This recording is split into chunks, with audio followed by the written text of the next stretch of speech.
Jamnong. Norah Ashford's hands were blue with cold when her mother shoved her into the December snow. "You're not our daughter anymore," the woman hissed, slamming the door.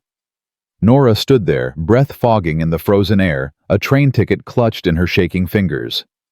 23 years old, widowed, worthless. The town had already decided too wide to wed, too broken to want. But in 3 hours in a station thick with mockery and winter wind, 2 little girls would see something no one else could, and their father would make a choice that changed everything. But before we begin, if you believe every woman deserves a second chance, subscribe and stay with us until the very end. Comment where you're watching from, so we can see how far Norah's story reaches. Now let's go back to where it all started. Tud. The kitchen was warm, but Norah Ashford felt nothing but cold.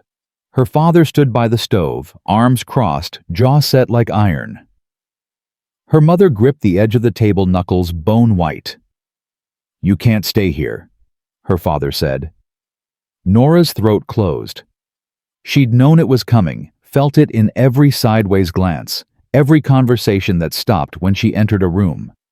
But hearing it out loud split her open. "Papa?" Her voice came out small. "Please, I can work. I can help with..." "Help." Her mother's laugh cut like a razor. "You've been nothing but a burden since the day you were born. We married you off at 17, thinking finally someone else's problem." Norah flinched.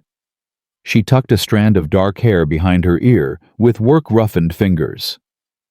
"I kept this house running for 17 years, she thought. You never once said thank you." But she didn't say it out loud. She never did.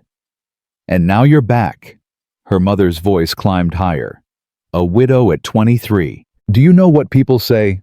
"Mama, I didn't." "They say you killed him." Silence dropped like a stone into deep water. Norah's hands trembled. "Thomas died of fever. I nursed him. I tried. Doesn't matter what killed him." Her father's voice was flat, final as a nail in a coffin. "What matters is what people believe.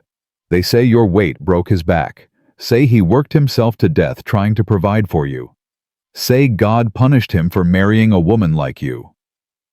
Each word was a fist to the gut. Norah's brown eyes, the one thing Thomas had ever complimented, burned with tears she refused to let fall. "Where am I supposed to go?" Her mother pulled something from her apron pocket. A train ticket. She slammed it onto the table hard enough to rattle the dishes. "There's a wagon of mail-order brides leaving for Ridgewood Territory tomorrow morning. Dawn train. You're going with them." Norah stared at the ticket. The print blurred. "I'm not a bride. No one wants..." "Then find work," her mother snapped. "A kitchen, a boarding house, scrubbing floors. I don't care. But you are not staying here." Her father grabbed her arm, fingers digging in hard enough to bruise. He pulled her toward the door. Norah stumbled, her worn carpet bag catching on the chair leg. "Train leaves at dawn," he said. "Don't come back, ever." The door opened. December wind roared in, bitter and merciless, carrying snow that stung like thrown gravel.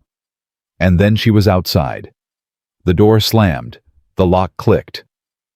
Norah stood in the street, breath coming in short, sharp gasps. Snow soaked through her thin coat in seconds, her boots already worn through at the toes, filled with ice water. She looked back at the house where she'd been born, where she'd learned to walk, where her mother had once braided her hair and sung lullabies. The curtains were drawn tight. They didn't even watch her leave. Good, Norah thought, lifting her chin slightly. Let them close the curtains. I've survived worse than snow. She picked up her bag and walked toward town. The train station at dawn was chaos. Norah arrived with frozen fingers and a hollow chest. The platform swarmed with travelers, merchants, families saying goodbye. And there near the front stood the brides. 3 of them, young, pretty, bright-eyed and hopeful in their carefully pressed traveling dresses and feathered hats. They clustered together like exotic birds, giggling, whispering, glancing at the men who'd come to see them off. Norah hung back, clutching her bag. One of the girls noticed her, elbowed her friend, whispered something behind a gloved hand. All three turned. Their smiles died. "Who's that?" the first one said, not bothering to lower her voice. "She doesn't look like a bride." The third girl, blonde with a face like a China doll, giggled. "Maybe she's going as livestock." Laughter erupted, bright and vicious as breaking glass. Norah's face burned, but she didn't look away. Let them laugh, she thought. I've heard worse from people who were supposed to love me. She fixed her eyes on the train and kept walking. The station master stepped onto the platform, clipboard in hand. "All brides for Ridgewood Territory board. Now storm's coming in fast. We need to get you settled before nightfall, or you'll freeze." The three girls swept forward, skirts swishing, laughter trailing behind them like cheap perfume. Norah hesitated. Then a voice from the crowd. "Hold on, who let her on?" Heads turned. A man in a fine coat pointed at Norah, grinning like he'd just told the world's funniest joke. "She'll sink the whole damn train." More laughter rippled through the crowd. "Someone check the axles. Better charge her double fare." An older woman near the platform shook her head. "Poor thing. Reminds me of my sister. She died alone too." She said it quietly to the woman beside her, but Norah heard it anyway. Died alone. Norah's hands shook, but she climbed aboard anyway, head up, shoulders back. "You don't get to make me small," she thought.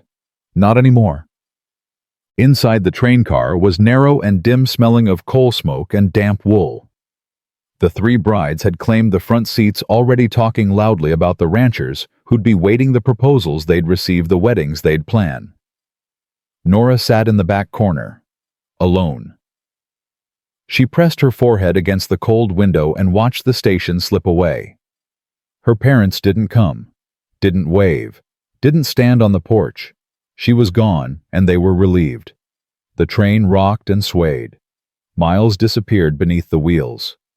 One of the brides glanced back. "Do you even have a husband waiting?"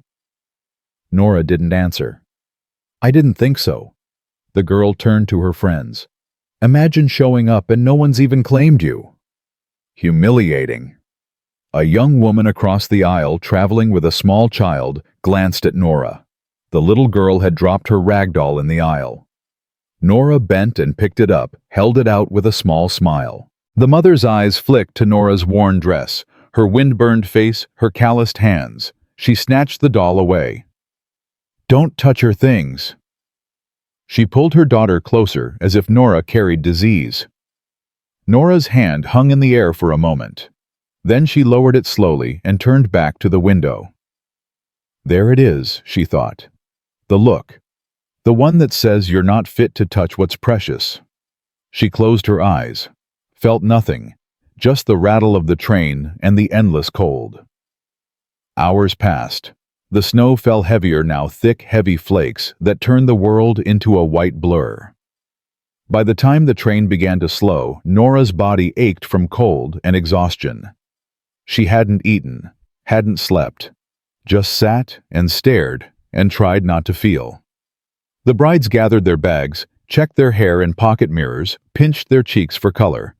Norah stayed seated. "Aren't you getting off?" one of them asked. "I'm going further," Norah lied. "To Silverpine. My sister lives there." "Oh." The girl's smile was brittle as ice. "Well, good luck, I suppose." They swept off the train in a flutter of skirts and false cheer. Norah waited until they were gone. Then she stood, legs stiff, back aching, and stepped onto the platform. The cold hit her like a fist to the chest. Ridgewood Station was larger than she'd expected. The platform stretched long and wide, crowded with ranchers in heavy coats and wide-brimmed hats. Townspeople bundled in scarves and shawls. All of them waiting, watching, judging. The three brides stepped forward into the light, and the crowd murmured approval. Pretty girls. Good stock. That one's got a nice smile. Then Norah stepped down. The murmurs stopped. A woman near the front frowned. "Who's that?" The station master checked his clipboard, squinting. "We were expecting 3 brides, not 4. Norah's voice came out steady, stronger than she felt. "I'm not a bride. I'm just passing through. My sister lives in Silverpine, and I needed to stop here to—" "To what?" A woman's voice cut through the air like a whip crack, sharp, cold, mocking. "To see if some desperate fool might take pity on you." The crowd shifted, sensing blood in the water. Another voice. "Look at the size of her. She's not even on the list. What's she doing here?" A man in a fine suit laughed loud and cruel. "She's too wide to wed, that's what." Someone else picked it up. "Too wide to wed." Then another. "Too wide to wed." It became a chant, soft at first, then louder, rhythmic, relentless. "Too wide to wed. Too wide to wed." The words rolled over Norah like a wave. Her vision swam. Her breath came fast and shallow. She took a step back toward the train, toward escape, toward anywhere but here. And then 2 voices cut through the noise, small, bright, certain as sunrise. "We want this one, Daddy." The chanting stopped. Everyone turned. 2 little girls stood at the edge of the crowd, identical, no more than 6 years old. They wore matching blue coats and knitted hats dusted with snow. Their faces were pink from the cold. They weren't looking at the pretty brides in their fine dresses. They were looking at Norah. The first girl pointed with a mittened hand. "Her. We want her." The second girl nodded, solemn as a judge. "She's perfect." Gasps rippled through the crowd like wind through wheat. The station master laughed nervously. "Girls, that's not one of the brides. She's just— We want this one." The first girl shouted louder now. Fierce. The crowd parted like the Red Sea, and a man stepped forward. He was tall, over 6 feet, with shoulders broad enough to carry the world. His coat was worn but sturdy, dusted with snow.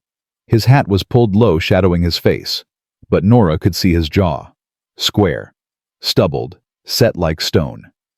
His boots struck the wooden platform with slow, deliberate steps. The crowd went silent. He stopped directly in front of Norah. She looked up. Her heart hammered against her ribs. His eyes were gray, storm cloud gray, sharp and assessing. He looked at her, not at her body, not at her dress, but at her face, her eyes. And something flickered there, something that looked like recognition. Like he saw something familiar. Something that looked like the exhaustion he carried every single day. "You need a place to stay." His voice was low, rough as gravel under wagon wheels.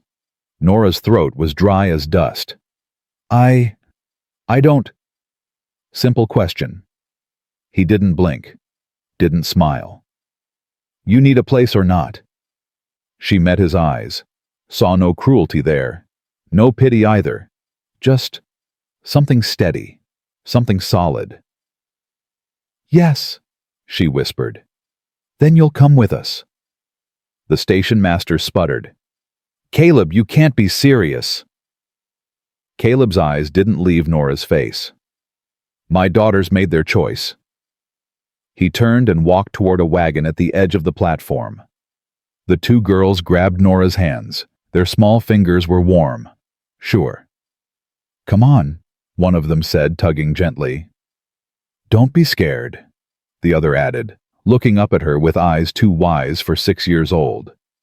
"You look sad, like us. That's why we picked you." Behind them the crowd erupted. "He's taking her. Those girls have lost their minds. She'll eat him out of house and home. Mark my words, he'll regret this by spring." But a young rancher near the back shifted uncomfortably. He didn't join the laughter, didn't chant, just looked away, shame coloring his cheeks. Norah stumbled forward, pulled along by 2 children she didn't know, following a man she'd never met. The wagon was old but solid. The seat was covered in a worn blanket. The girls climbed into the back, chattering, pulling Norah up beside them. Caleb climbed into the driver's seat. He didn't look back, didn't explain, just snapped the reins once. The wagon rolled forward. Ridgewood Station fell away behind them, swallowed by snow and distance. Norah sat between the two girls, her breath coming in shaky bursts, her mind spinning in circles. What just happened? Why did they choose me? What does he want? One of the girls tugged her sleeve. What's your name? Norah blinked, pulled back to the present. Norah. I'm Lily, the girl said, beaming. And that's Rose. We're twins. I can see that, Norah said softly. Rose leaned closer, eyes wide and serious. Do you like snow? I suppose I do. Good, Lily said, nodding with great importance. Because it snows a lot here. Daddy says we're going to have a big winter, the biggest one in years. Rose pointed at the sky. Fat snowflakes drifted down soft and silent, covering the world in white. See? It's starting again. Norah glanced toward the front of the wagon. Caleb sat rigid, shoulders tense, eyes fixed on the road ahead. Snow gathered on the brim of his hat. His hands on the reins were large, scarred across the knuckles. Working hands. Honest hands. He still hadn't looked back, hadn't spoken to her, hadn't explained. Lily tugged her sleeve again. Are you going to stay with us? Norah hesitated. I don't know. I hope you do, Rose said quietly. We've been waiting for someone like you. Someone like me. Mm-hmm. Rose's smile was shy sweet. Someone who looks sad, like us. Someone who knows what it's like when people don't see you right. Norah's chest tightened. Tears pricked her eyes, but she blinked them back. The wagon hit a rut. Everyone jostled. Hold on back there. Caleb's voice cut through the wind. Not harsh, just matter of fact. Norah grabbed the side of the wagon, fingers numb and clumsy. The girls pressed close to her, their warmth small but steady. Real. The snow fell harder now, blanketing the world, erasing tracks covering the past. And for the first time since her mother shoved her into the cold, Norah felt something other than numbness. She didn't know what it was yet. But it was there. Fragile. Flickering. Like the smallest flame trying to survive a winter storm. The ranch appeared through the snow like a ghost stepping out of memory. The house was low and sturdy, smoke rising from the chimney in a thin gray line. The barn leaned slightly to one side, its roof sagging under the weight of snow. Fences stretched into the white distance, some broken, some missing rails, entirely held together by nothing but hope and frozen mud. A dead plant sat in the kitchen window. Children's drawings were tacked to the porch post, their edges curling, colors faded by sun and rain. It was a place that had been loved once, but not anymore. Caleb pulled the wagon to a stop near the porch. He climbed down without a word, boots crunching in the snow. The girls scrambled out, pulling Norah after them with surprising strength for such small hands. Come on, Lily said. We'll show you inside. Rose grabbed her other hand. It's warmer in there, promise. Caleb walked to the door, opened it, and stepped through without looking back. Norah hesitated on the threshold, snow melting in her hair, cold seeping into her bones. What am I doing here? Rose tugged her forward. It's okay. Daddy's not mean. He's just quiet. Inside the house was dim. Quiet. Dust hung in the shafts of weak winter light that slipped through the windows. Dishes were stacked in the basin, crusted with yesterday's meal, maybe the day before that. A shirt lay draped over a chair. The floor was swept, but barely. A thin layer of dust covered the mantel. It smelled like wood smoke and loneliness. Caleb gestured down a narrow hallway. His voice was flat, tired. Second door. You can stay there. Norah nodded. Thank you. He didn't respond. Just turned toward the kitchen. She heard the clink of a bottle, then the scrape of a chair. Rose tugged Norah's skirt. Come see our room first. The girls led her down the hall, their voices bright against the heavy silence of the house. Their room was small but tidy. 2 narrow beds with faded quilts. A wooden doll sat on one pillow, its painted face worn nearly smooth. A cracked mirror hung on the wall, reflecting fractured images. "This is where we sleep," Lily said proudly. "It's very nice," Norah said softly. And she meant it. Because someone, probably Caleb, had tried. The beds were made, the floor was clean, the quilts were patched but carefully done. Rose climbed onto her bed and patted the space beside her. "Will you sit with us? Just for a minute?" Norah sat. The girls nestled close immediately, one on each side, their small bodies warm and trusting in a way that made Norah's throat ache. "Tell us a story," Lily said. "I don't know many stories." "That's okay," Rose said, yawning. "Make one up. Mama used to make them up." Norah's breath caught. "Your mama—" "She died," Lily said simply. 2 years ago. We don't remember much, just pieces." Rose's eyes were already drooping. "She smelled like bread, and she sang, but we can't remember the songs anymore." Norah's heart broke clean in half. "I'll tell you a story," she whispered. "About a girl who lived in a valley where the flowers grew taller than trees and every star in the sky had a name." The girls listened, eyes wide at first, then heavy. Their breathing slowed, deepened. Their heads grew heavy against her arms. Norah glanced up and froze. Caleb stood in the doorway, silent, watching. His hat was off now. His hair was dark, streaked with early gray at the temples. His face was lined not with age, but with grief, with exhaustion, with the weight of carrying everything alone for too long. Their eyes met. And for just a moment, just one fragile, impossible moment, something passed between them. Understanding, maybe. Recognition. The shared knowledge of what it means to be tired, to be alone, to keep going anyway because stopping isn't an option. Then he turned and walked away.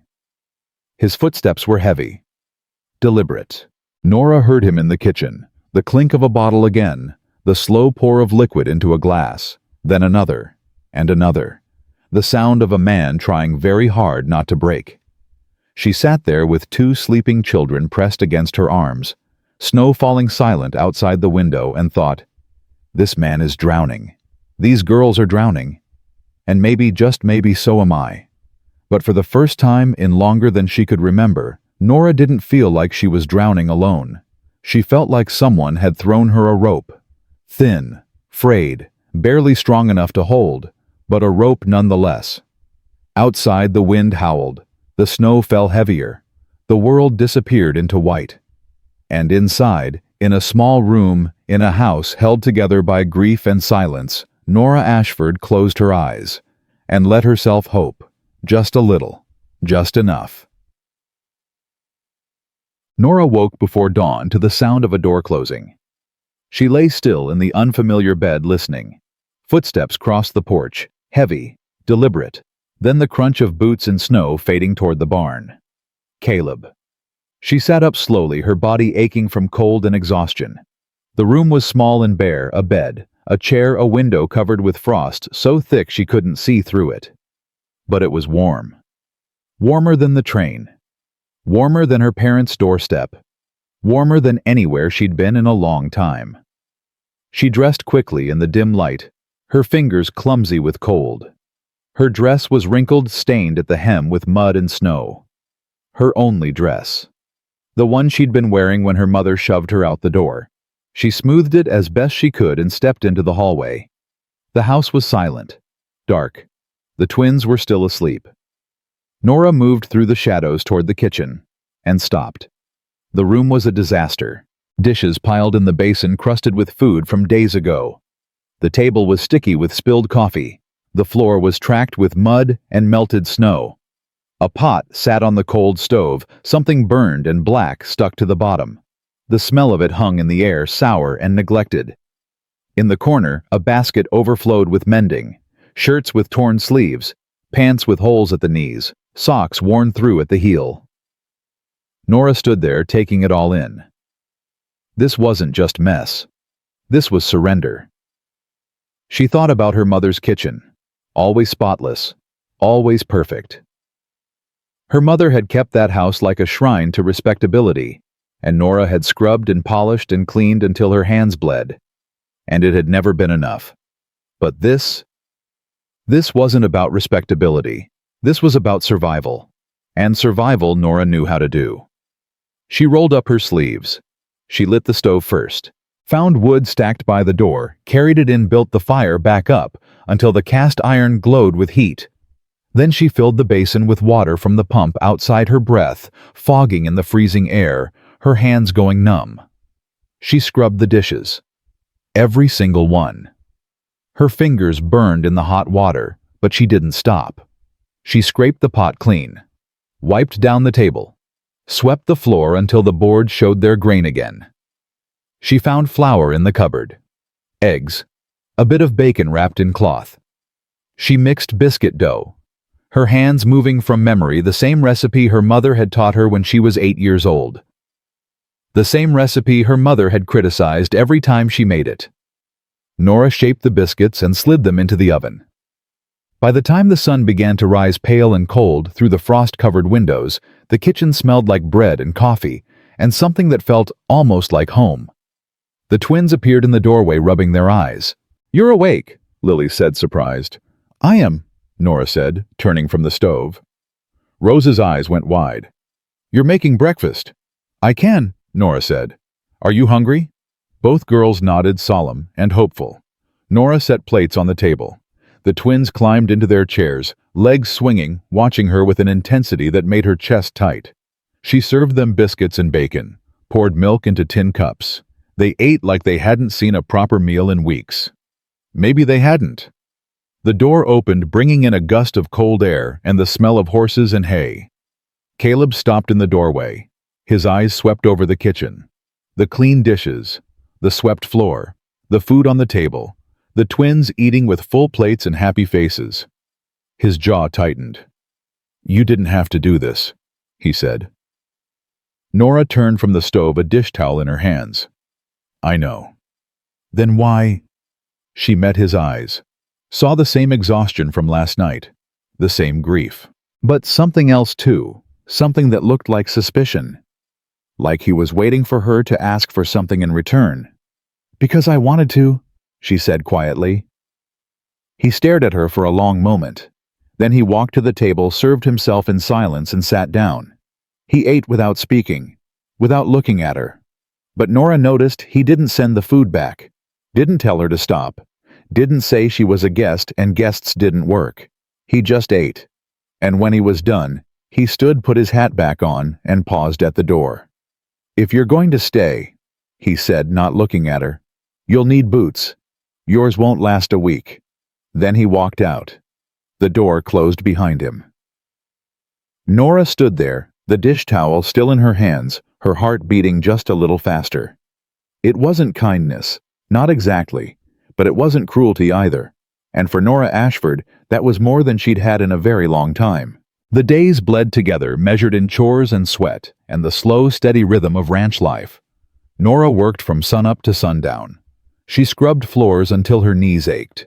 She hauled water from the well until her shoulders burned. She mended fences in the bitter cold, her fingers so numb she could barely feel the wire. She pulled weeds from the frozen garden, dug out the dead plants, turned the soil for spring. She didn't ask for rest, didn't complain, didn't expect praise. She just worked, because work was the only language she knew, the only way she'd ever been allowed to prove her worth. And Caleb watched. Not openly, not obviously. But she felt his eyes on her when she carried laundry to the line, when she hauled feed to the horses, when she bent over the fence rails, her breath fogging in the cold, her hands raw and bleeding from splinters. He didn't speak much, just nodded when she finished a task. Left tools where she could reach them. Set a pair of worn but sturdy boots outside her door one morning without a word. The twins followed her everywhere. "Why do you work so much?" Lily asked one afternoon as Norah scrubbed the porch steps. "Because it needs doing," Norah said. "Daddy works a lot too," Rose said quietly. "But he's always tired." Norah paused, brush in hand, and looked at the little girl. Your daddy works very hard. He's doing the work of 3 people all by himself. He used to smile more, Lily said, before Mama died. Norah's throat tightened. I'm sure he did. Rose leaned against the porch post, her voice small. Do you think he'll ever smile again? Norah set down the brush. She looked at these 2 little girls, motherless, lonely, holding on to hope with both hands. I think, she said carefully, that smiling takes practice, like walking. When you fall down, it hurts, and you're scared to try again. But eventually you remember how.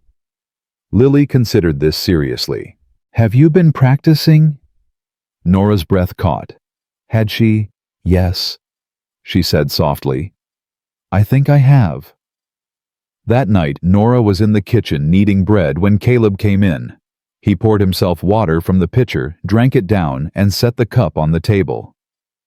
You don't have to do all this, he said. Norah didn't look up. Her hands moved in the dough press, fold. I know. Then why do you? She kept kneading, her voice steady. Because I need to. Need to what? Earn my place. Caleb was quiet for a long moment. Then he pulled out a chair and sat. Norah's hands stilled. She looked at him surprised. His expression was hard to read, but his eyes, storm cloud gray, weren't cold. You already have a place, he said. Norah's chest tightened. I don't understand. You're not a servant here, he said. You're not paying off a debt. You don't owe me anything. Then what am I? She asked quietly. He didn't answer right away. His jaw worked like the words were stuck somewhere deep and fighting their way out. You're someone my daughters chose, he said finally. And they don't choose wrong. Norah's vision blurred. She turned back to the dough, blinking fast. Thank you, she whispered. Caleb stood. His chair scraped against the floor.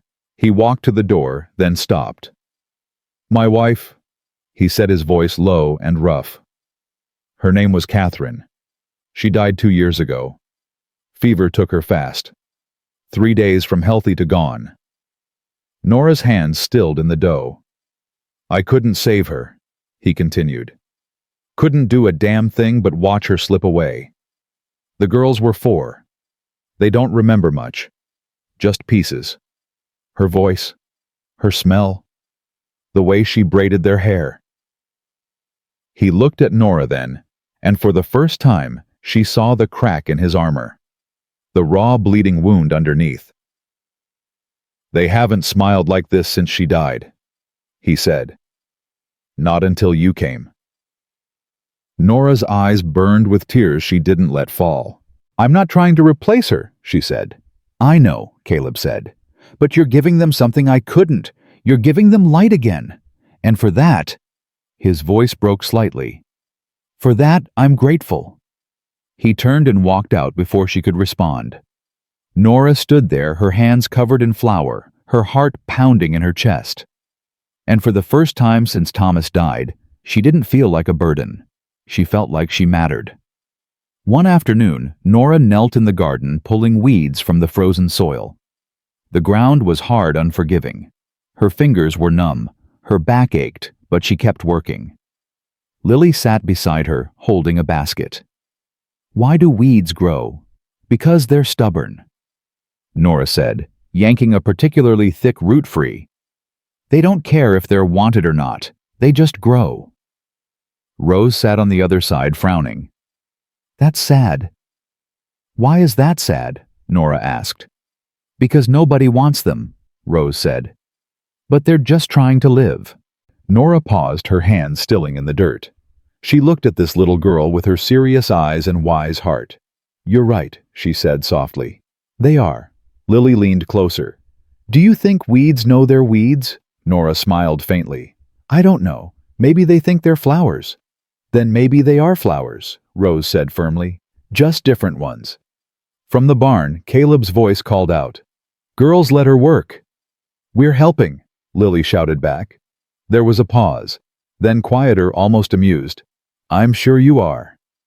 Norah's chest warmed. It was such a small thing, a tiny moment. But it felt like the ground shifting beneath her feet. Like something was changing.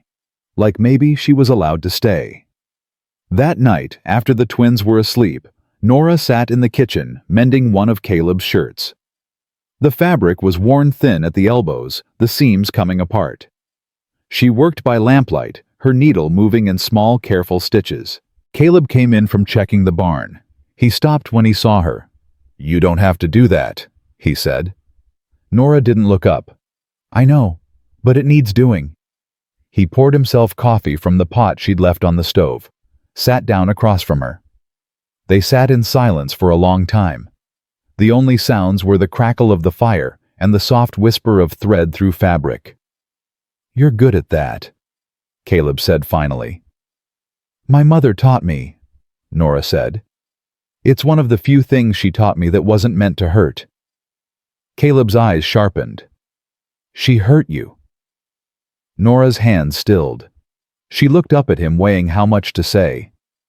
"Not with her hands," she said quietly.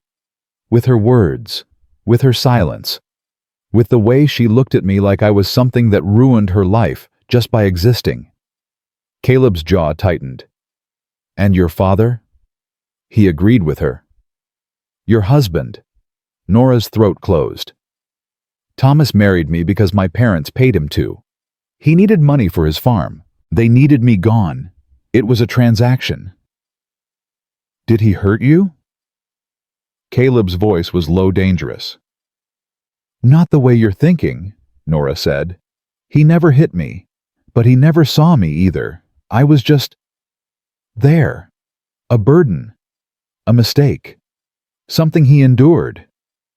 She set down the mending, her hands shaking slightly. "When he died," she continued, "I felt terrible. Not because I loved him, but because I felt relieved. And what kind of person feels relieved when their husband dies?" "The kind who was never loved in the first place," Caleb said quietly. Norah's breath caught. He leaned forward, his eyes steady on hers. "You're not a burden, Norah. You're not a mistake. And any man who couldn't see your worth was blind and stupid." Tears spilled down her cheeks before she could stop them. Caleb reached across the table. His hand covered hers, rough, calloused, warm. "You're one of the strongest people I've ever met," he said. "And anyone who made you feel small wasn't worth the air they breathed." Norah looked at their hands. His was so much larger than hers, scarred across the knuckles. Working hands, honest hands, hands that weren't hurting her. "Thank you," she whispered. They sat like that for a long moment, his hand on hers, the lamplight flickering between them. Then Caleb pulled back, cleared his throat, and stood. "Get some rest," he said. "Tomorrow's going to be a long day." He walked to his room and closed the door. Norah sat alone in the kitchen, her hand still warm where his had been, and thought, something is changing. Something is growing. And I don't know if I'm ready. But ready or not, it was happening. The next morning the sky was heavy and gray, promising more snow. Caleb stood on the porch, eyes fixed on the horizon. Norah stepped beside him, wiping her hands on her apron. "Storm's coming," he said. "A bad one." "Could be." He glanced at her. "The cattle need to be moved to the lower pasture before it hits. They'll panic if we wait too long." "I can help," Norah said. "It's hard work, cold, dangerous." "I'm not afraid of hard work," Norah said. "And I'm not afraid of cold." Caleb studied her for a long moment. Then he nodded once. "Get a coat, a heavy one." They worked through the morning, moving the herd slowly across the frozen ground. The cattle were restless, sensing the coming storm. Their breath fogged in the air. Their hooves cracked the ice. Norah worked alongside Caleb, her voice low and steady, calming the animals. She'd learned this from her husband's small farm, how to move cattle without spooking them. How to read their bodies. How to stay calm when they panicked. Caleb watched her with something like surprise in his eyes. "Where'd you learn to do that?" he called over the wind. "My husband had cattle," she called back. "Not many, but enough." "You're good at it." "I had a good teacher." She paused. His father, not Thomas. Thomas didn't have the patience.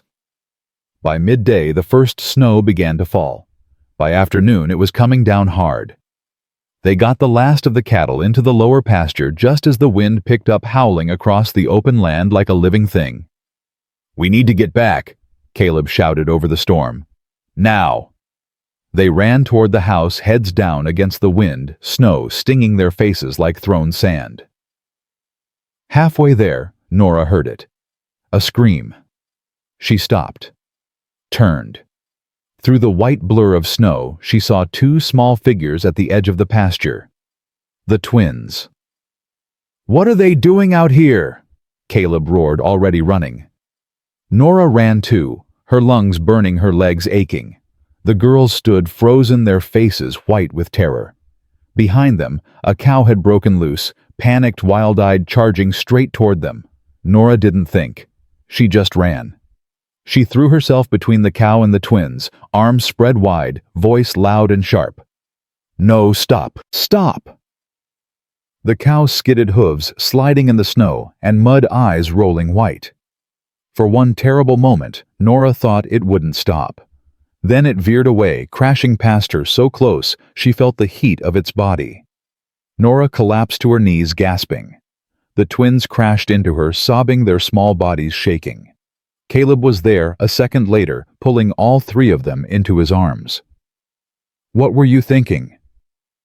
His voice shook not with anger, but with fear. "You could have been killed." "We wanted to help," Lily sobbed. "We wanted to be brave like you." "Never do that again," Caleb said, his arms tight around them. "Never." Norah looked up at him through the snow. His face was pale. His eyes were wild with terror. "You could have been killed too," she said quietly. He stared at her. "So could you." "I wasn't going to let that cow hurt them," Norah said. "I wasn't going to let anything hurt them." Something shifted in Caleb's face. Something cracked open. He pulled her closer, the twins between them, all four of them, kneeling in the snow as the storm raged around them. "Thank you," he whispered against her hair. "God, thank you." They stayed like that until the cold became unbearable. Then they stumbled back to the house together, holding on to each other, fighting the wind every step of the way. Inside, Caleb built up the fire, while Norah stripped the twins out of their wet clothes, wrapped them in quilts, made them hot tea with honey. The girls fell asleep almost immediately, exhausted and safe. Norah stood by the fire, still shaking. Not from cold, from the rush of adrenaline, from the terror of what could have happened. Caleb stood beside her. Neither of them spoke. Then his hand found hers in the firelight. His fingers laced through hers, rough, warm, steady. "You saved them," he said quietly. "Anyone would have." "No," Caleb interrupted. "Not anyone. Most people would have frozen, or run, or screamed. But you ran toward danger.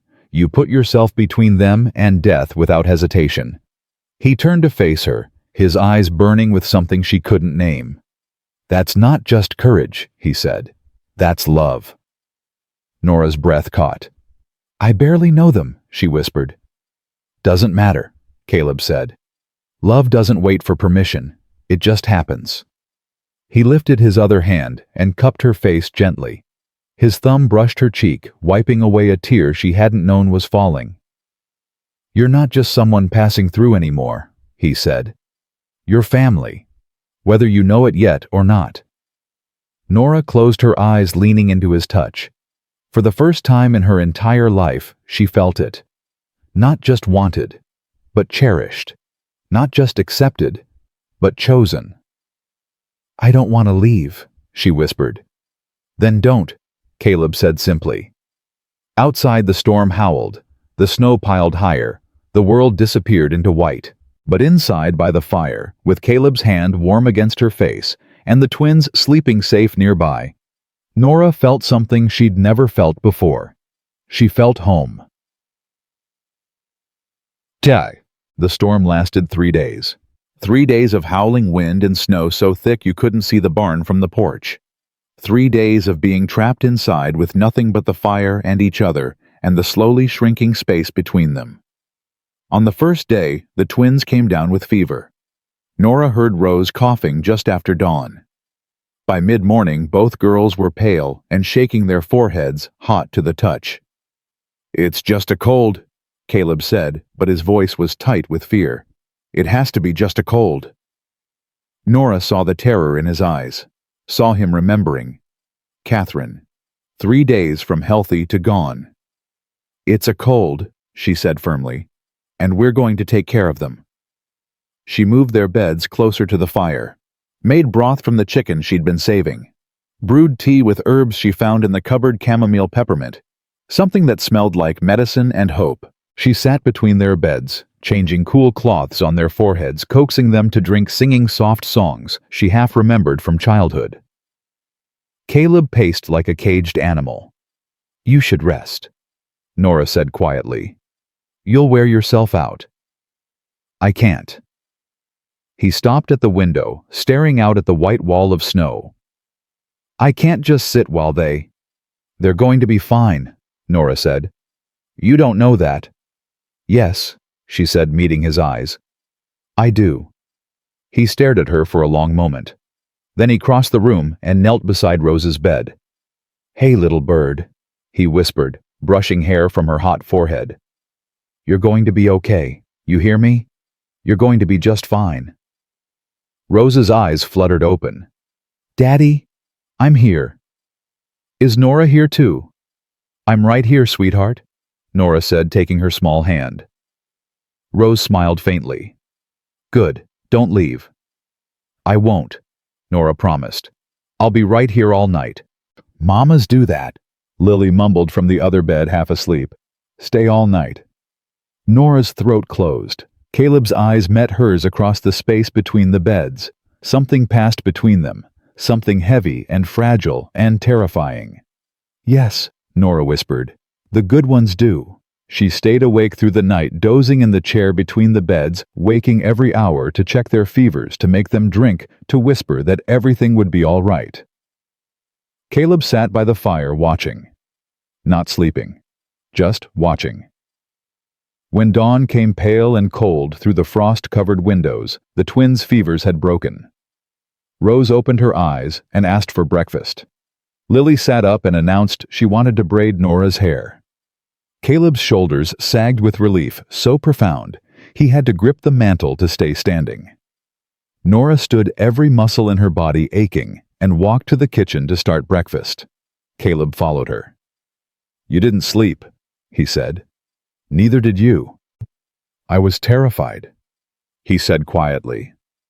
"I kept thinking, I kept seeing Catherine, kept hearing the sound she made when—" His voice broke.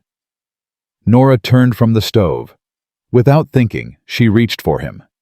He came into her arms like a man who'd been drowning and finally found shore. His head dropped to her shoulder. His hands gripped her waist. And he shook, this strong, stoic man who carried the weight of the world. He shook like a leaf in the wind. "I can't lose them," he whispered. "I can't. They're all I have left." Norah held him tighter. "You won't. They're strong. They're your daughters. They have your strength. They have yours too now," he said. He lifted his head. His eyes were red. His face was haggard. But when he looked at her, there was something new there. Something that looked like trust. Like love. "I don't know what I would have done without you," he said. "You would have managed," Norah said. "You always do." "No."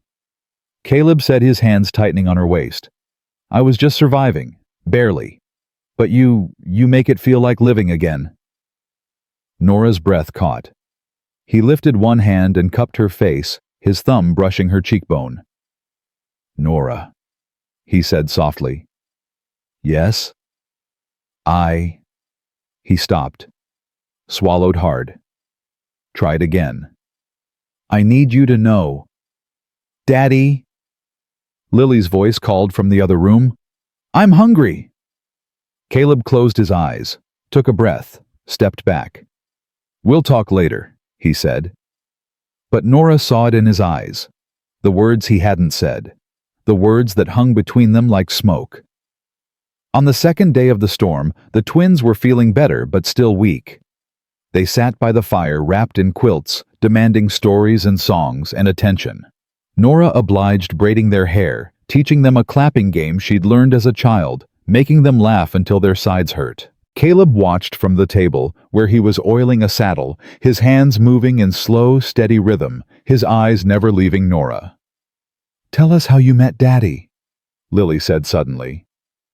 Norah's hands stilled in Rose's hair. You were there, you remember. But tell it like a story, Rose said. Like the ones you make up. Norah glanced at Caleb. He'd stopped working, watching her with an expression she couldn't read. All right, she said slowly. Once upon a time there was a woman who didn't think anyone would ever want her. The twins settled in listening.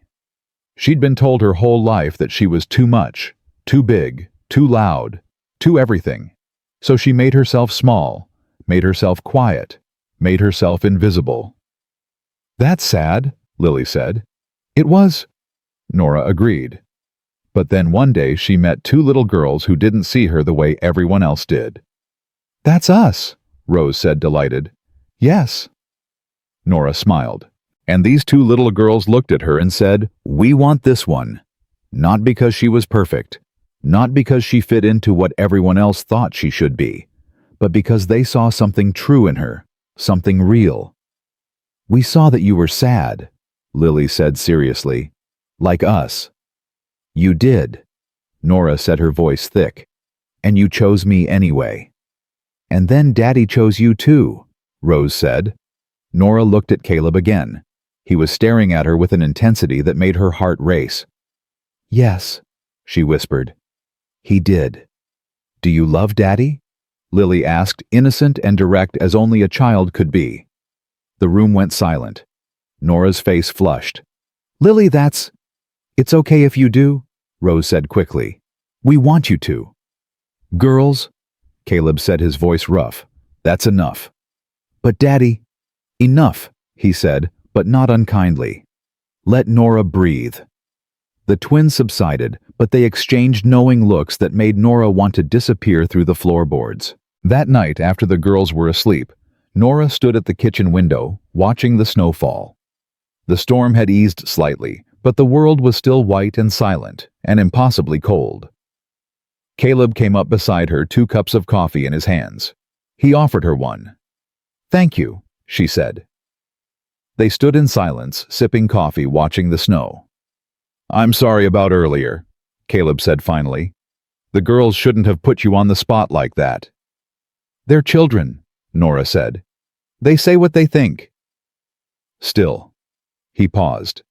It wasn't fair to you. Norah turned to look at him. In the lamplight, his face was all sharp angles and shadows, handsome in a rough, weathered way, like the land itself. Caleb, she said quietly, can I ask you something? Anything. Why did you let me stay? Really. Not just because the girls wanted me, but you. Why did you say yes? He was quiet for a long time. Long enough that Norah thought he wouldn't answer. Then he set down his coffee cup and turned to face her fully. Because when I looked at you that day at the station, he said, I saw something I recognized. What? Loneliness, he said simply. The kind that goes bone deep, the kind that comes from being rejected so many times you start to believe you deserve it. Norah's breath caught. I've been alone for 2 years, Caleb continued. Even with the girls, even with this whole ranch. I've been alone, and I was getting used to it, accepting it, thinking maybe that's just how my life was going to be. He stepped closer. But then you came, he said. And you worked so hard, tried so hard to prove you deserved to be here. And I thought she doesn't see it yet. She doesn't see that she doesn't have to earn anything, that she's already enough. Tears slipped down Norah's cheeks. I'm not good at this, Caleb said, his voice rough. I'm not good with words or feelings or any of it. But I need you to know you changed everything. You brought light back into this house. You brought life back. And not just for the girls. He lifted his hand and cupped her face, his palm warm against her skin. For me, he whispered. You brought me back too. Caleb, Norah breathed. I know it's too soon, he said quickly. I know you just got here. I know you need time, but I need you to know. I love you, Norah said. The words fell out before she could stop them. Caleb froze. I love you, she said again, stronger now. I know it's crazy. I know it's too fast, but I do. I love the way you love your daughters.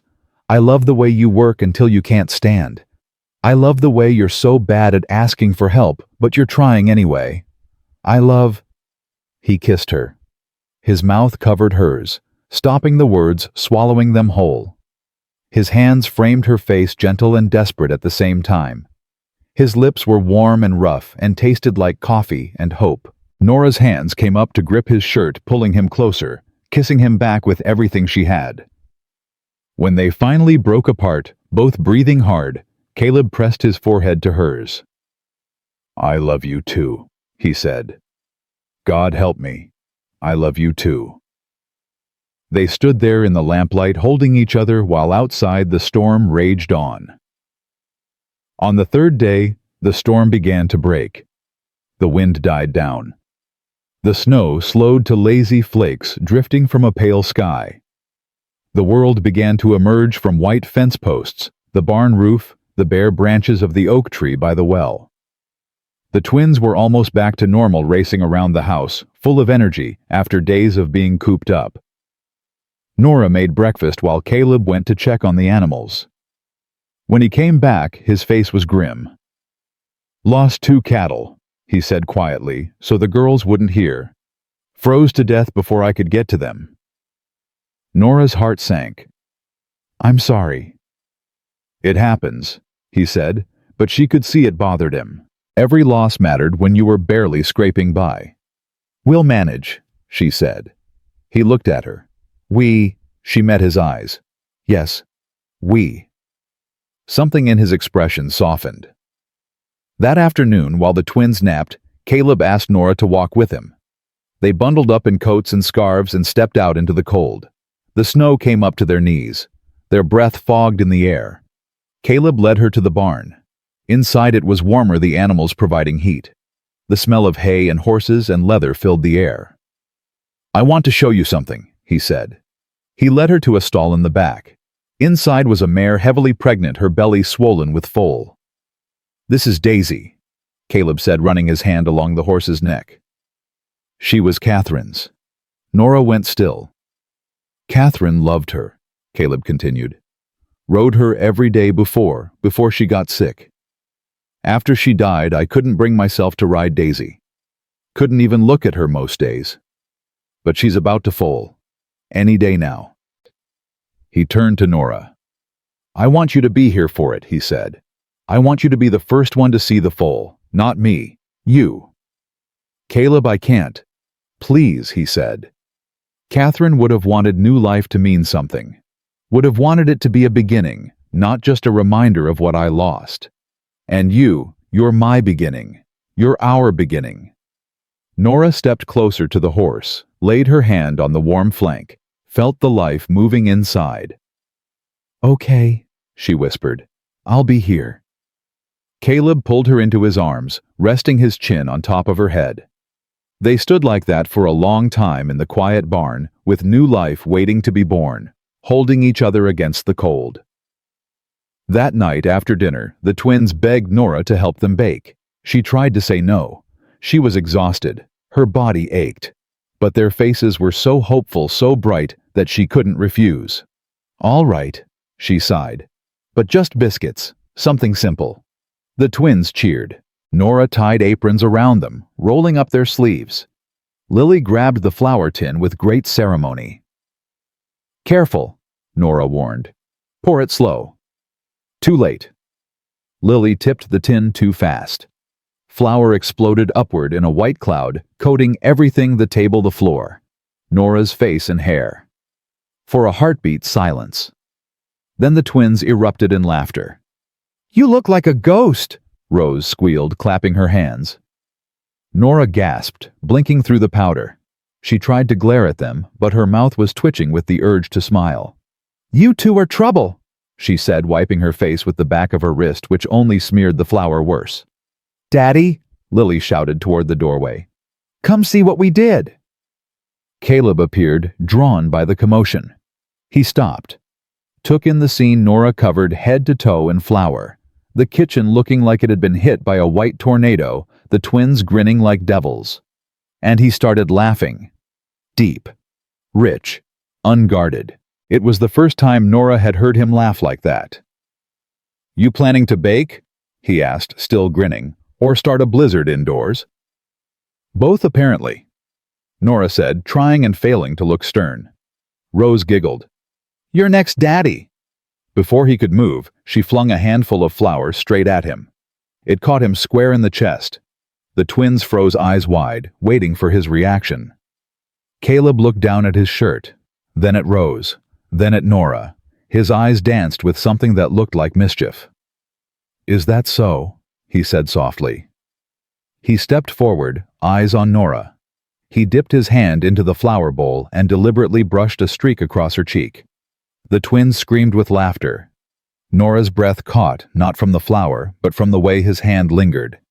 His thumb brushed her skin, soft, deliberate. Their eyes met. The noise around them faded. His thumb traced her cheekbone. His fingers curved along her jaw. "You've got flour," he said quietly. "Everywhere." "So do you," she whispered. "Daddy likes Norah," Lily sang. "We told you he does," Rose said, triumphant. Caleb coughed, stepping back, his ears going red. "All right, that's enough mischief," he said gruffly. "Clean up this mess before we're buried alive." But his eyes stayed on Norah, and she saw it there. Not just affection, not just gratitude, but something deeper, something that looked like forever. They cleaned the kitchen together, all four of them laughing and teasing and getting more flour on each other than they cleaned up. When the twins finally went to bed, still giggling about the great flour war, Norah and Caleb stood in the kitchen alone. "I haven't heard them laugh like that in years," Caleb said quietly. "They're happy," Norah said. "Because of you." She shook her head. "Because of all of us. Because this is what a family sounds like." Caleb turned to her. "Is that what we are, a family?" Norah's heart pounded. I hope maybe we could be." He crossed the space between them in 2 strides. His hands framed her face, thumbs, brushing her cheekbones still dusted with flour. "Norah Ashford," he said, his voice rough with emotion. "I want you to stay, not as a guest, not as help, but as mine, as ours, as family." "I want that too," she whispered. "Even though I'm broken?" he asked. "Even though I'm a widower with 2 little girls and a failing ranch and more grief than I know what to do with?" "You're not broken," Norah said fiercely. "You're healing, just like me." She lifted her hands to cover his. "And yes," she said, "even with all of that, especially with all of that. Because you're real, Caleb. You're honest. You don't pretend. And you see me, really see me in a way no one ever has before." His eyes glistened. "I don't deserve you," he said. "Yes, you do," Norah said. "We both deserve this, deserve each other, deserve happiness after everything we've been through."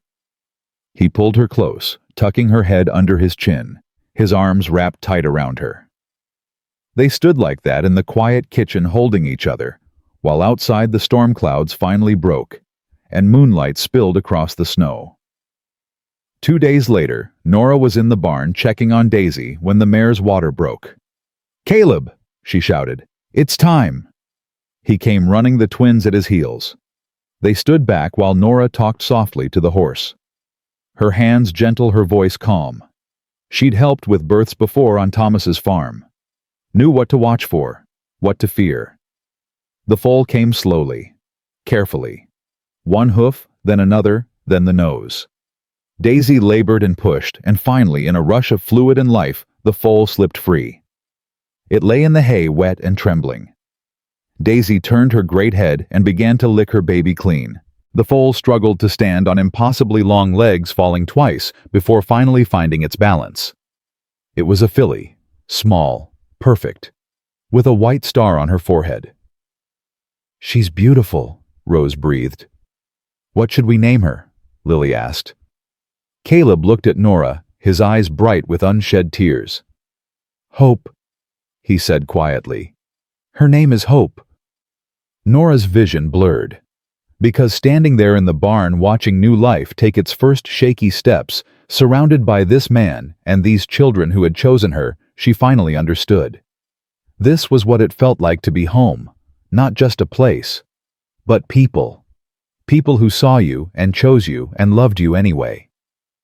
"Hope," she repeated softly. "That's perfect." Caleb's hand found hers in the dim light, their fingers laced together. And Norah knew whatever came next, whatever storms or struggles or hardships, they would face it together, as a family.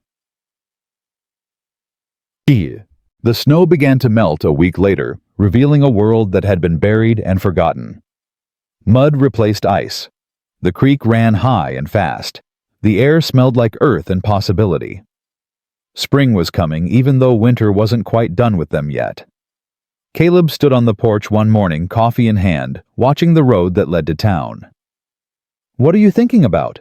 Norah asked, stepping beside him with her own cup. "Sunday," he said. "What about it?" "Church." He glanced at her. "The town hasn't seen you since the day you arrived. Haven't seen us together. Haven't seen what we've become."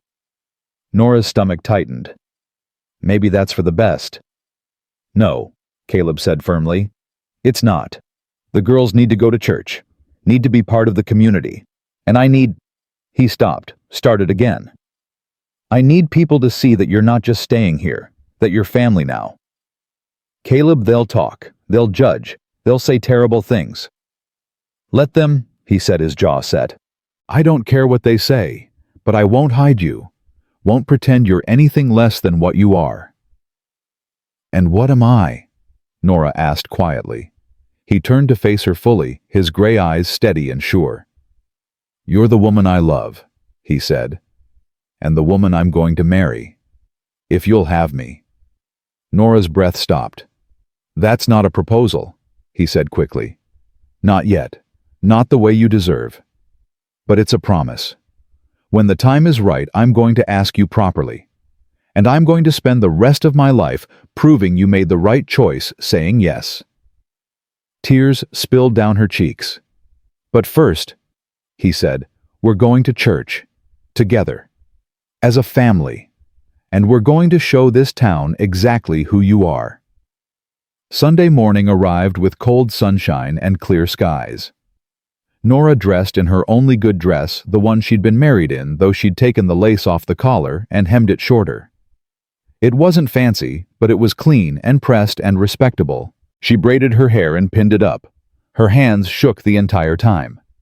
The twins wore their Sunday dresses bright-eyed and excited. They didn't understand why Norah was nervous. To them, going to church was an adventure. Caleb wore his best shirt and pants, his hair combed back, his jaw freshly shaved. He looked at Norah, and something passed across his face, something tender and fierce at the same time. "You're beautiful," he said. "I'm terrified," she admitted. "I know."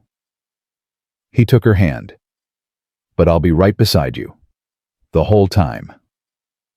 The ride into town was quiet except for the twins chattering about who they might see, and whether there would be cookies after the service.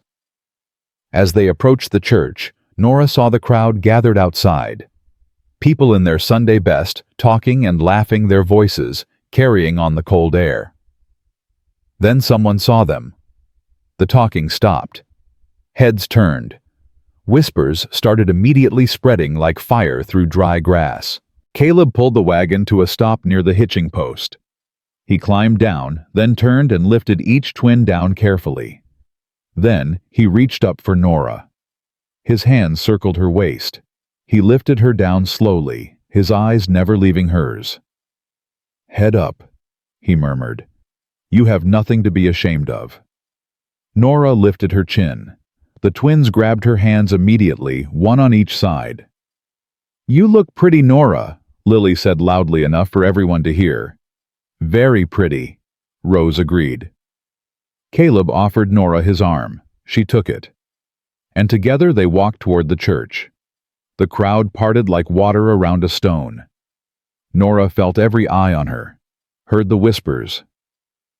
"That's her. The one from the station. Still here, living with him, unmarried. Shameful. Those poor girls." An older woman with a pinched face stepped forward, blocking their path. "Mr. Thorne," she said coldly, "surely you're not bringing her into the house of God?" Caleb's jaw tightened. "Mrs. Henderson, move aside." "I will not," the woman said. "It's bad enough you're living in sin. But to parade it in front of the entire congregation.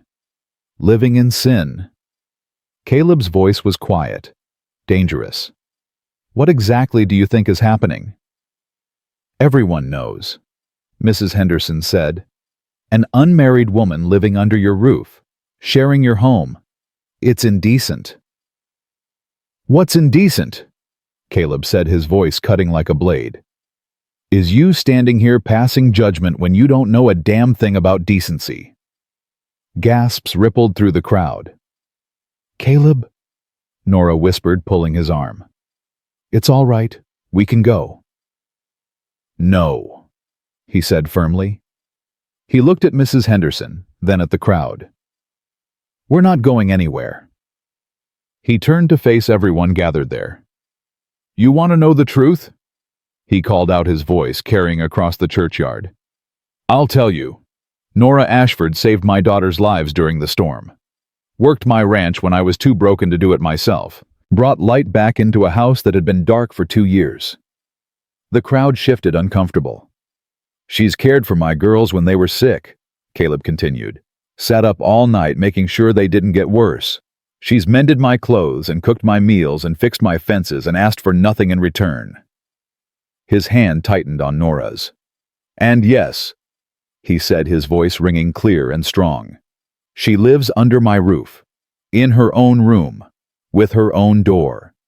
And if any man here has a problem with that, he can take it up with me. But I won't stand here and let you shame her." The Reverend had come to the church steps, watching. "Mr. Thorne," he said carefully, "perhaps we should discuss this inside." "No," Caleb said. "We're going to discuss it right here, right now, because I'm tired of watching good people get torn apart by gossip and judgment." He looked at the crowd again. "This town mocked Norah the day she arrived," he said. "Called her names, made her feel small. But my daughters saw what none of you did. They saw her heart." He turned his eyes, finding Norah's. "And so did I," he said softly.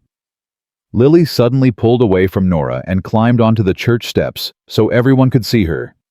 "We want her to be our mama," she shouted, her voice clear and certain. Rose climbed up beside her sister. "Forever." The crowd went silent. Then from the back an older woman stepped forward. Not Mrs. Henderson, but someone else. Someone with kind eyes and work-roughened hands. "I was wrong," she said quietly. "I judged you that day at the station, called you names in my head, and I'm sorry." Another woman followed. "So did I, and I'm ashamed." A man removed his hat. "My wife was sick last winter. I know what it's like trying to care for children alone. You're a good man, Caleb. And if you say she's good people, that's enough for me." One by one, people stepped forward. Not all of them. Not even most of them. But enough. Enough to matter. Mrs. Henderson looked around, her face red. "This is outrageous. Reverend, surely you can't condone what I condone. the Reverend said, stepping down from the church steps, is love, and family, and second chances. He looked at Norah with genuine warmth. Miss Ashford, he said, you are welcome in this church, you and anyone else who seeks God's grace. Norah's vision blurred with tears. Caleb pulled her close, his arm solid around her shoulders. Thank you, he said to the Reverend, then louder to everyone. Thank you. They walked into the church together. The twins held Norah's hands. Caleb walked beside her, protective and proud. They took a pew near the middle, not hiding in the back, not apologizing for their existence, just being. The service began. Hymns were sung, prayers were said. But Norah barely heard any of it. All she could feel was the warmth of Caleb beside her, the weight of the twins leaning against her, the acceptance, fragile but real, of at least some of the people around her. She had been seen. She had been defended. She had been chosen. After the service, as people filed out, several women approached Norah. Would you like to join the quilting circle? One asked. We meet on Wednesdays. I'd like that, Norah said, surprised. Another woman, younger, with a baby on her hip, smiled shyly. I could use some help with my garden come spring. My husband's always working, and I can't manage it alone. Would you be willing to teach me? Of course, Norah said. Not everyone was kind.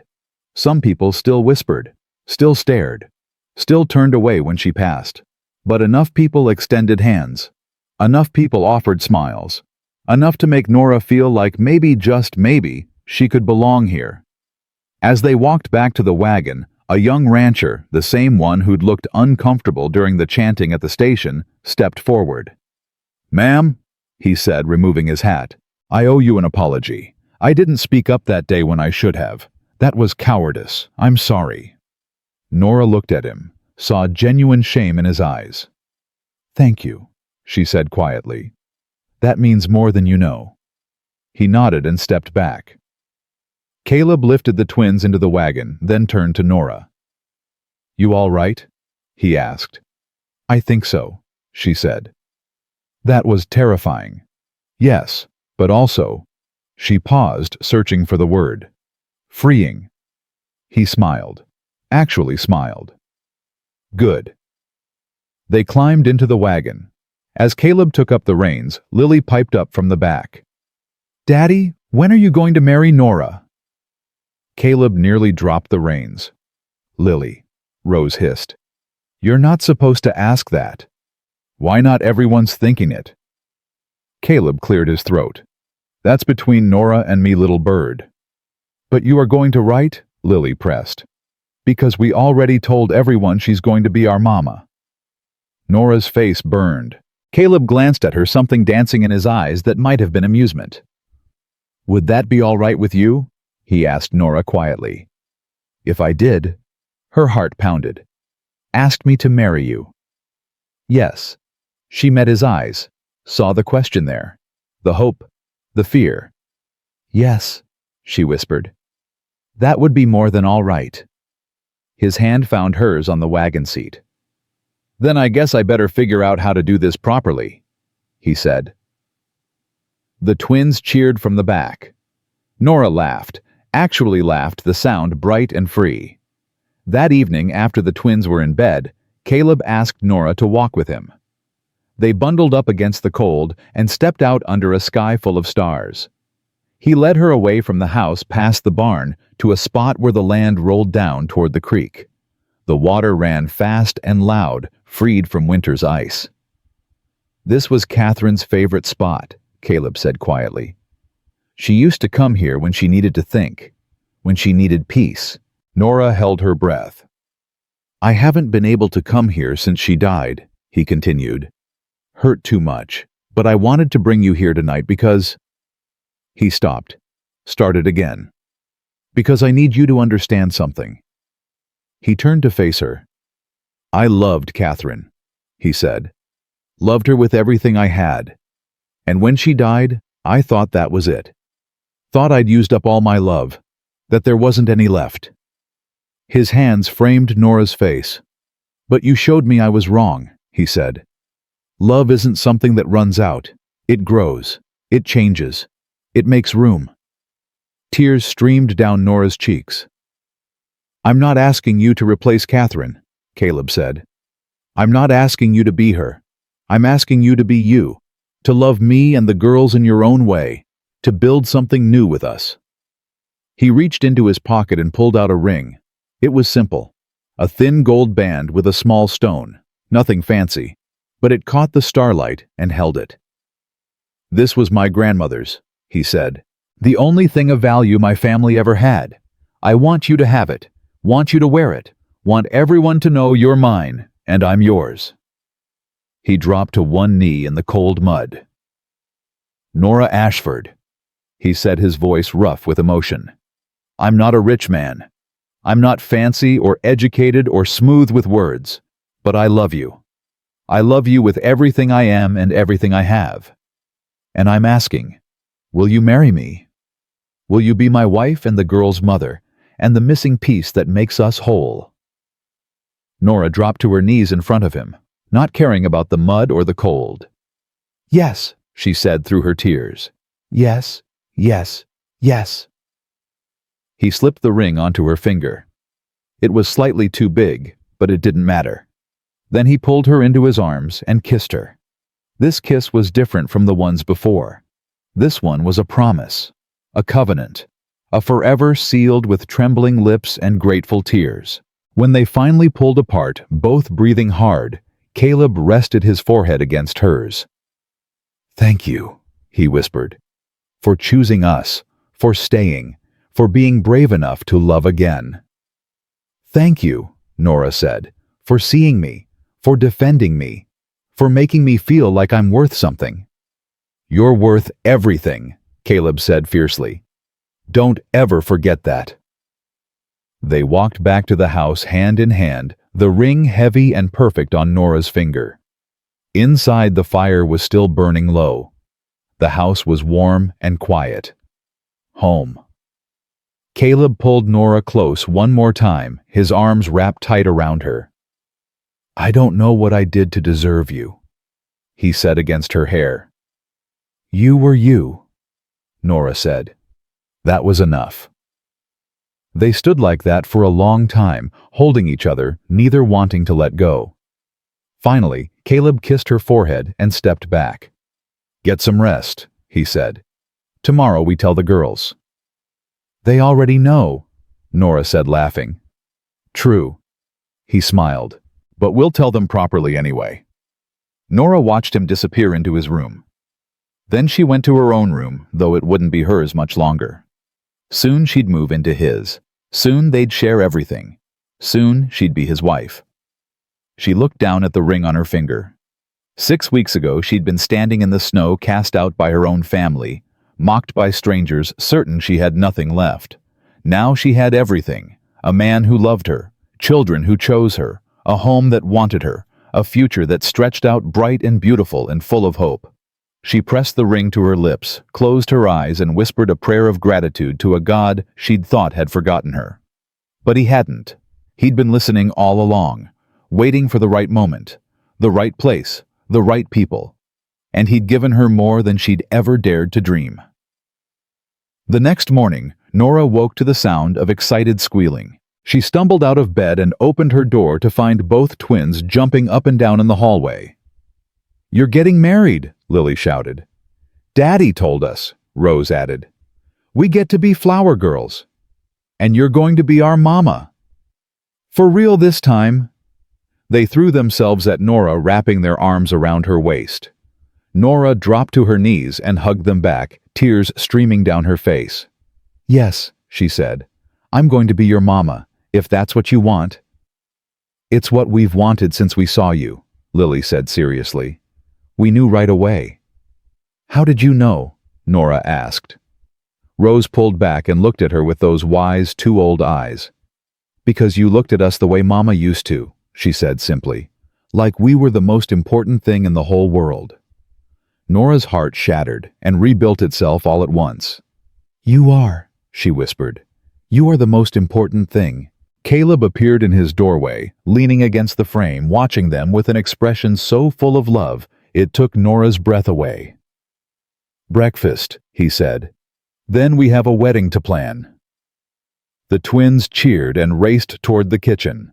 Norah stood wiping her eyes. Caleb crossed to her, pulled her close, and kissed her softly. "Good morning, Mrs. Thorne," he murmured against her lips. "Not yet," she said, smiling. "Soon enough," he grinned. "I'm not a patient man." They walked to the kitchen together, his arm around her shoulders, her head resting against his chest. The twins were already pulling out flour and eggs. "Can we make a cake?" Lily asked. "For the wedding," Rose added. "We're not having the wedding today," Caleb said, amused. "But we can practice," Lily said. Norah laughed. "All right, we'll practice." As she tied aprons around the girls and pulled out mixing bowls, she caught Caleb watching her. "What?" she asked. "Nothing," he said softly. "Just memorizing this, in case I wake up and it's all a dream." "It's not a dream," Norah said. "No," Caleb agreed, his eyes warm. "It's better." And as flour flew and the twins laughed and the morning sun streamed through the windows, Norah knew he was right. This wasn't a dream. This was real. This was home. This was love. And it was better than anything she'd ever imagined. The wedding was set for 3 weeks later, enough time for the Reverend to read the banns, and for Norah to alter the dress she'd found in Catherine's trunk. Caleb had opened the trunk himself, his hands shaking slightly as he lifted the lid. "She'd want you to have it," he said quietly. "She'd want you to wear something beautiful." The dress was ivory silk, simple but elegant, with long sleeves and a high collar. It smelled faintly of lavender and memories. Norah held it up, her throat tight. "Are you sure?" "I'm sure." Caleb touched the fabric gently. Catherine was practical. She'd say it's foolish to let a good dress go to waste, and she'd be right. So Norah spent her evenings taking in the waist, shortening the hem, making it fit. The twins sat beside her, watching with wide eyes, asking endless questions about the wedding. "Will there be flowers?" Lily asked. "If we can find any," Norah said. "It's still early spring." "I'll pick wildflowers," Rose said firmly, "even if I have to dig through snow." "We'll find something," Norah promised. But as the days passed, something changed in town. The whispers that had quieted after church started up again, darker this time. Norah heard them when she went to the general store for supplies, felt them when she walked past groups of women on the street. One afternoon, she overheard 2 men talking outside the feed store. "Marrying her that fast, unseemly if you ask me. Disrespectful to Catherine's memory. Those girls need a mother, but not that one. She's too—" Norah didn't wait to hear the rest. She walked past with her head high, her purchases clutched tight in her arms. But the words followed her home like ghosts. That night she was quiet at dinner. Caleb noticed. "What's wrong?" "Nothing." "Norah." She set down her fork. "People are talking again, saying we're moving too fast, saying it's disrespectful, saying the girls deserve better than—" Her voice broke. "Than me." Caleb's jaw went tight. "Who said that? It doesn't matter. It matters to me." He pushed back from the table. "Give me names." "Caleb, no." Norah reached for his hand. "Fighting them won't change anything. It'll just make it worse. So we're supposed to just take it, let them poison our lives with their judgment. We're supposed to live our lives," Norah said quietly, "and let them think what they want. We know the truth. That's what matters." Caleb sat back down heavily, running his hands through his hair. "I hate this. Hate that they make you feel like you're not enough when you're everything." "I know," Norah said, "but I'm learning something." "What?" "That their words only have power if I let them. And I'm tired of letting them." She stood and walked to where the twins were playing with their dolls in the corner. "Girls," she said, "can I ask you something?" They looked up, their faces serious. "Do you really want me to be your mama?" Yes, they said in unison. Even though people say I'm not good enough, that I'm too... She couldn't bring herself to say the words. Rose stood and walked over. She took Norah's hand. Mama, she said deliberately, testing the word. You're not too anything. You're just right. Lily joined them. Those people are wrong, and they're mean, and we don't care what they think. Norah dropped to her knees, pulling both girls into her arms.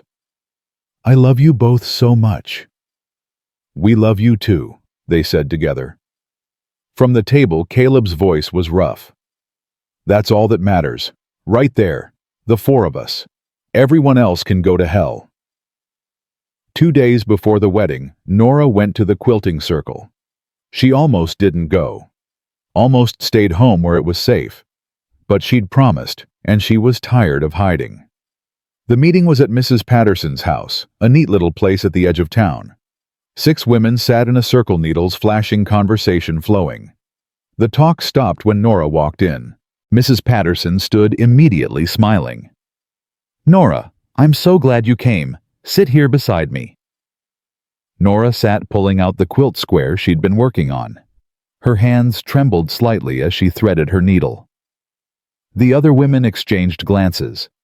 Finally, one of them, Mrs. Henderson, the same woman from the church, spoke.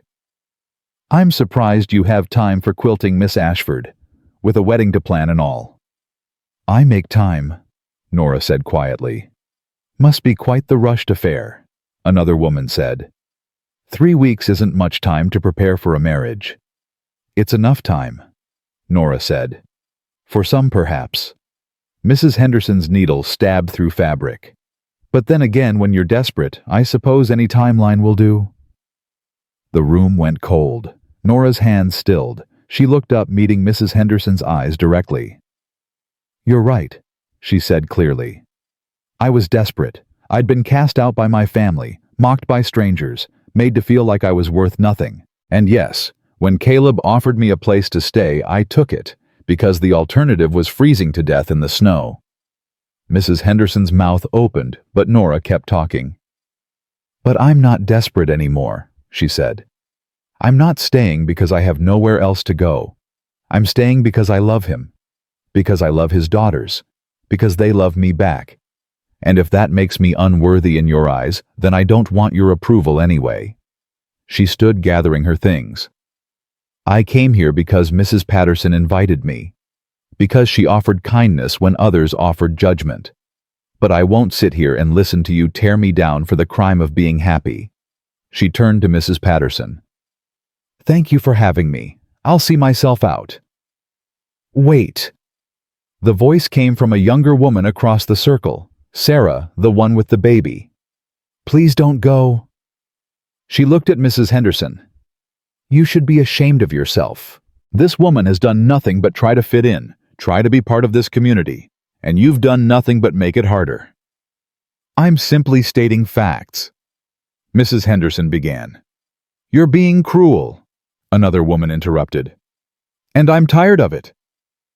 She stood and moved to sit beside Norah's empty chair. I lost my husband last year, and I know what it's like to be judged for moving forward, for daring to smile again, for not grieving in the exact way people expect. Another woman stood. My daughter is unmarried with a child.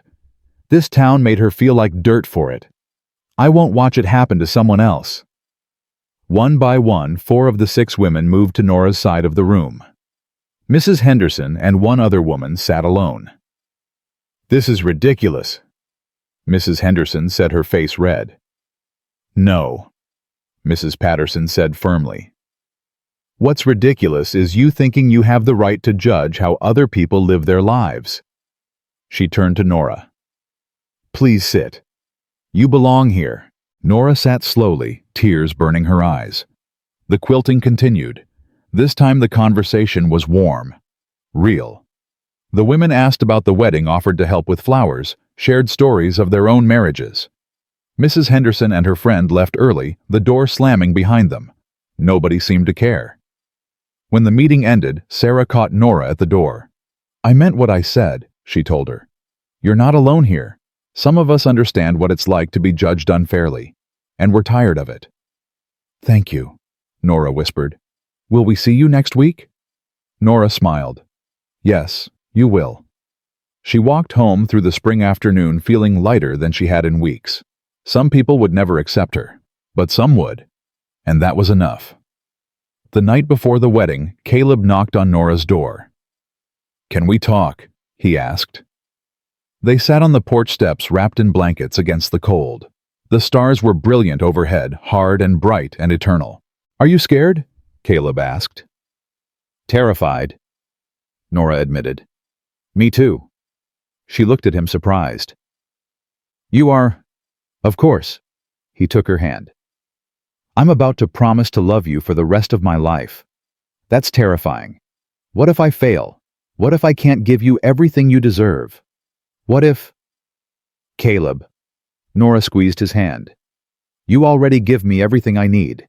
You see me, you choose me, you defend me. That's more than I ever thought I'd have." "It's not enough," he said roughly. "You deserve the world." "I don't want the world," Norah said. "I want this ranch, this family, this life, with you." He pulled her close, tucking her against his side. "I loved Catherine.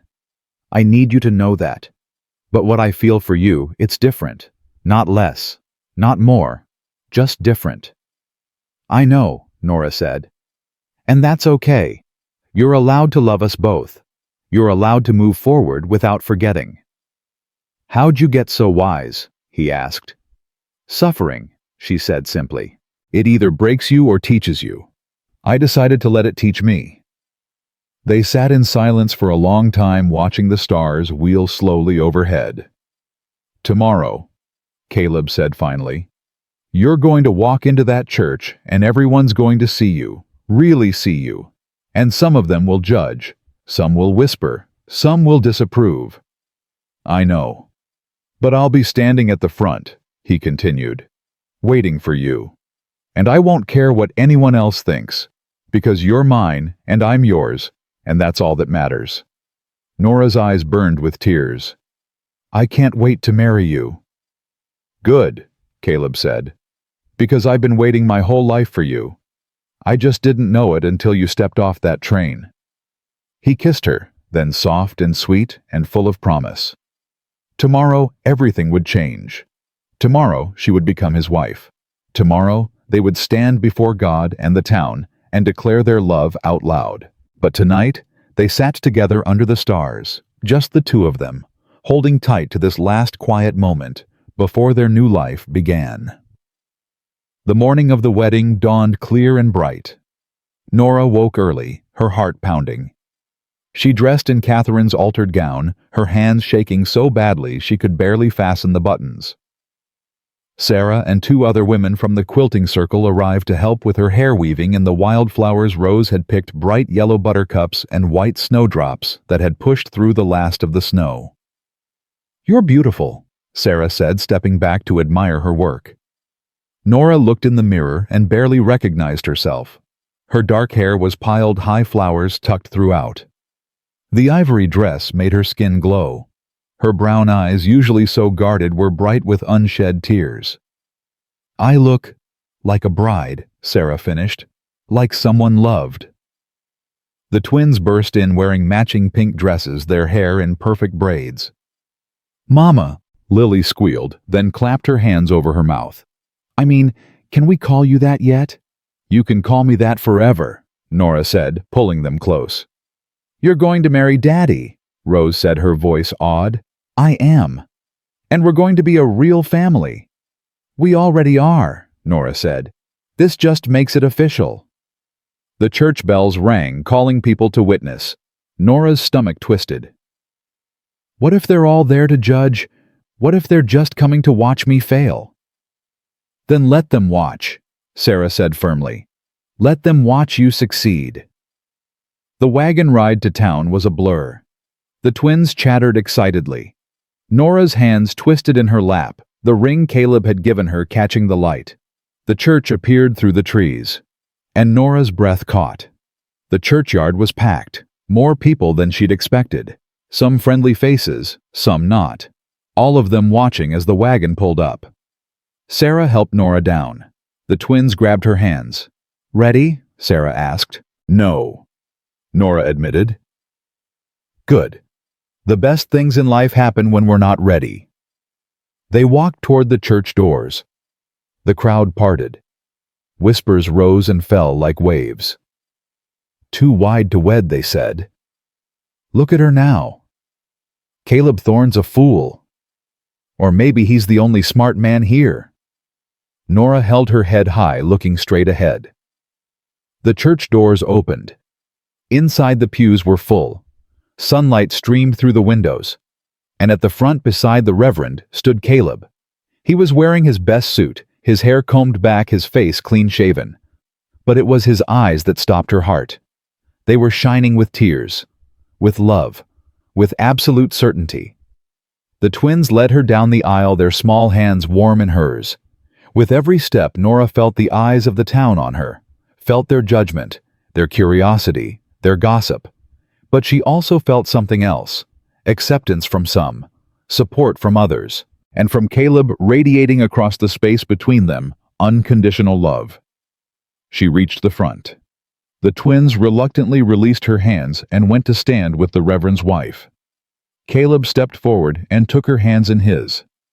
"You're shaking," he whispered. "I'm scared," she admitted. "Don't be. I've got you." The reverend cleared his throat. "Dearly beloved, we are gathered here today." But Caleb interrupted, his voice clear and strong. "Wait. I need to say something first." The reverend blinked. "That's not typically—" "I don't care." Caleb turned to face the congregation.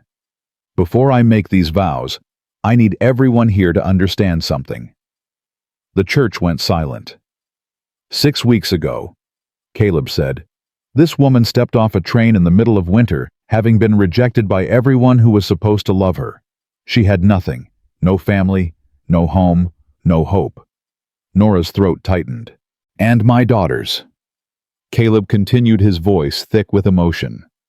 "Looked at her and said, 'We want this one.' Not because she was pretty, not because she fit what everyone expected, but because they saw something real, something true." He looked at Norah, his eyes blazing. "She saved my daughters' lives in that storm, worked herself to exhaustion to help hold my ranch together, brought light back into a house that had been dark for 2 years. She gave everything, asked for nothing, and expected even less." He turned back to the crowd. "And some of you judged her for it, called her names, questioned her worth, made her feel like she had to earn the right to simply exist in this town." His jaw tightened. "But here's the truth. Norah Ashford is the strongest, bravest, most genuine person I've ever met. She's not too much of anything. She's exactly what my family needed, what I needed. And if anyone here still has a problem with that—" He paused, his eyes sweeping the congregation. "Then you can leave, right now, because I'm about to marry this woman, and I won't have our marriage start with judgment in the room." Silence. Then from the back, someone stood. Mrs. Henderson. She gathered her things and walked out, her friend following. The door slammed behind them. No one else moved. Caleb waited. "Anyone else?" "Nothing." He nodded once. "Good. Reverend, you may continue." The reverend, fighting a smile, cleared his throat. "As I was saying, dearly beloved." The service was simple, traditional. The words were old and familiar, worn smooth by centuries of repetition. But when Caleb said, "I do," his voice broke. When Norah said it back, tears streamed down her face. And when the reverend said, "You may kiss your bride," Caleb pulled her close and kissed her like she was air and he'd been drowning. The congregation erupted in applause. Not everyone, but enough. Enough to matter. The twins ran forward, throwing their arms around both of them. "You're married," Lily shouted. "We have a mama," Rose added. Norah dropped to her knees, pulling both girls into her arms. Caleb's arms wrapped around all three of them. This was her family. These were her people. This was her home. After the ceremony, there was a small reception in the churchyard. Someone had brought cake. Someone else brought cider. People milled about, talking and laughing. Several women approached Norah, offering congratulations. "You'll have to teach me how you handle those girls," one said. "Mine are terrors." "I'd love to," Norah said. An older rancher shook Caleb's hand. "You're a lucky man, Thorn." "Don't I know it?" Caleb said, pulling Norah close. As the sun began to set, they loaded into the wagon to head home. The twins were exhausted, curled up in the back. Caleb held the reins with one hand, the other wrapped around Norah's shoulders. "How does it feel?" he asked. "Being Mrs. Thorn." "Right," Norah said simply. "It feels right." "Good. Because you're stuck with us now." "Stuck?" Norah laughed. "This is exactly where I want to be." They rode home through the gathering dusk, the stars beginning to appear overhead. When they reached the ranch, Caleb carried each sleeping twin inside and tucked them into bed. Then he turned to Norah, who stood in the doorway of what was now their room. "Ready?" he asked softly. "For what meets the rest of our lives?" She smiled, tears streaming freely now. "I've been ready since the moment I met you." He crossed to her, framed her face with his hands, and kissed her deeply. This was her home. This was her family. This was her life. And it was better, so much better than anything she'd ever dared to dream. That night, lying beside her husband in the dark, listening to him breathe, Norah thought about the journey that had brought her here. Her parents' rejection. The train full of mockery. The station where she'd been named and shamed. All of it had led to this. To two little girls who saw her heart. To a man who defended her worth. To a town that was slowly learning to accept her. To a home that was finally truly hers. She'd been called too wide to wed. Too broken. Too much. Too everything. But Caleb and the twins had looked at her and seen something different. They'd seen enough. They'd seen worthy. They'd seen loved. And in their eyes, Norah had finally learned to see it too. Because sometimes the smallest voices speak the loudest truth. Sometimes the people who see our worth are the ones we least expect. And sometimes the best things in life come not from being chosen by the world, but from being chosen by the people who matter most. Norah Ashford, no. Norah Thorn had found what she'd been searching for her whole life. Not just acceptance, but belonging.